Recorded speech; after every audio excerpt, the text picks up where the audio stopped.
नमस्कार, आप देख रहे हैं ओपन बुक भारत। पांडेश्वर में पुलिस की गाड़ी पर डीम बरसाए बालू माफिया युधिष्ठिर घोष और तृणमूल नेता निताई अधिकारी गिरफ्तार। पश्चिम बंगाल के पांडेश्वर में पुलिस की गाड़ी को घेर कर डीम बरसाने की घटना के बाद बालू माफिया युधिष्ठिर घोष और तृणमूल कांग्रेस नेता निताई अधिकारी को गिरफ्तार कर लिया गया। स्थानीय लोगों ने कथित तौर पर पुलिस वाहन को घेर लिया और उस पर डीम फेंके। घटना के बाद पुलिस ने त्वरित कार्रवाई करते हुए दोनों आरोपियों को हिरासत में ले लिया। बालू माफिया युधिष्ठिर घोष और तृणमूल नेता निताई अधिकारी की गिरफ्तारी के कारण इलाके में सनसनी फैल गई। पुलिस मामले की आगे की जांच कर रही है। এমন দৃশ্য আগে খুব কমই দেখেছে পাণ্ডবেশ্বরের মানুষ। পুলিশের গাড়িতে করে অভিযুক্তদের আদালতে নিয়ে যাওয়ার সময় বিক্ষুব্ধ জনতার তীব্র ক্ষোভের মুখে পড়তে হয় পুলিশকে। একদিকে অভিযুক্ত তৃণমূল নেতা, অন্যদিকে বালু মাফিয়া। দুজনকে লক্ষ্য করে শুরু হয় টিম ছোড়া। মুহূর্তের মধ্যে পুলিশের গাড়ির দিকে একের পর এক টিম ছুড়ে বিক্ষোভ দেখায় উপস্থিত জনতা।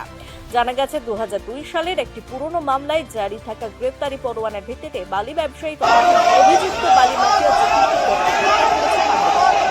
অন্যদিকে 2026 সালের বিধানসভা নির্বাচনকে কেন্দ্র করে এলাকায় সন্ত্রাস সৃষ্টি, হুমকি এবং বোমাবাজির অভিযোগে নরেন্দ্র নিতাই অধিকারীদের গ্রেফতার করা হয়েছে। শ্যামলা এলাকা থেকে তাদের আটক করা হয়। বৃহস্পতিবার দুই অভিযুক্তকেই দুর্গাপুর মহকুমা আদালতে নিয়ে যাওয়ার সময়